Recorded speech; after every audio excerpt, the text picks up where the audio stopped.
Mabona there of the Gauteng Department of Education. Now, the City of Johannesburg is getting tough on poor performing contractors, terminating contracts worth millions of rand. Well, for more on this, let's speak to Belinda Echeozonjoku, Joburg Planning Development MMC. She's part of the new crew in town, having got in the part of the coalition arrangement after the local government elections in November last year. Councillor, good afternoon. Thank you very much for your time.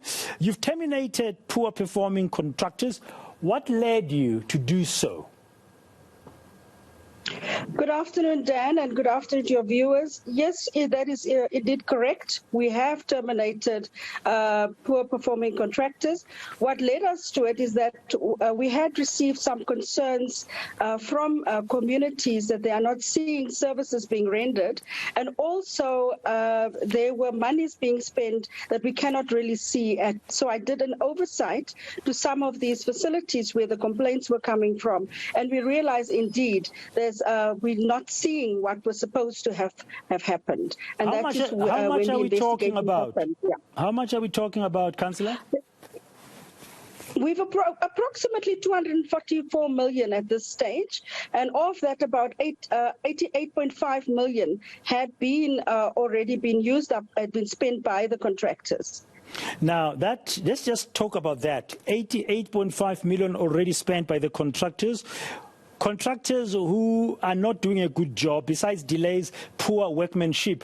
Are you going to try and recoup some of that money, or are you satisfied that 88.5 million rand of work is okay? No, we're not satisfied with the work that had been done, and that is why there are investigations happening at the moment. There's also they're going to do an audit on some of the amounts that are being spent. I just want to give you an example, Dan. I did an oversight on Monday to Diepsloot. Now, we had a situation where the community there was supposed to have been a road, a paving that was supposed to have been done, which would have assisted also to put up informal traders stalls and all of that for the residents of Diepsloot. They have not received these services, but yet something like 15 million had been spent. I was shocked to ask the project manager, where is the 15 million that the contractor had spent? So I'm waiting for some answers still, and you will be seeing a lot more happening, because we cannot allow your money and my money and the residents' money being spent without the services being seen on the ground by the residents. Will your investigation into these include forensic investigation, for example, to ascertain whether or not there might have been corruption? Yes, indeed. So most of these are already sitting with our group forensic investigations already. I can tell you there's a lot more that is going to happen, because there are others that already have been referred besides these that were terminated. I don't know if you recall the Brown Fisherville incident, where we also had a problem with the road that was not built, but 94 million had already been spent. So this is just some of the measures we are putting in place. And JDA, we've given them the marching orders that residents cannot be ignored, and they cannot wait for services while people are performing poorly. So there are measures in place, but at the same time, more investigations will be happening.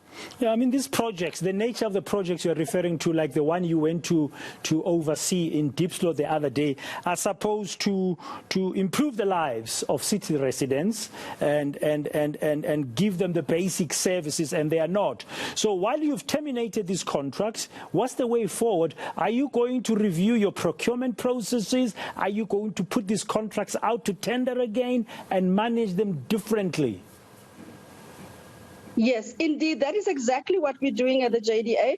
I'm not sure if you're familiar with the JDA. Some of the measures we are putting in place as more due diligence, but what's changed is that we initially had about 15 members of the board at the JDA.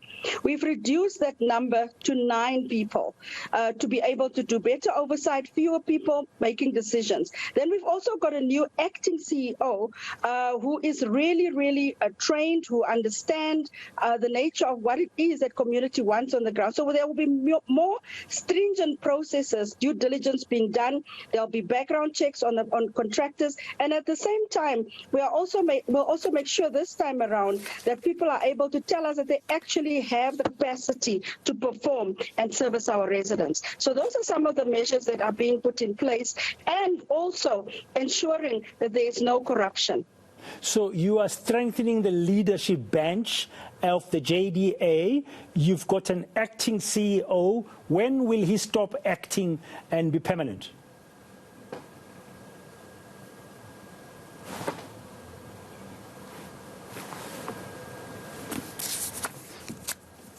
We seem to have lost that connection there with Councillor Belinda Echeozonjoku, Joburg Planning Development MMC. I just wanted to establish there, as we're about to ending that interview, when will the acting CEO become the CEO?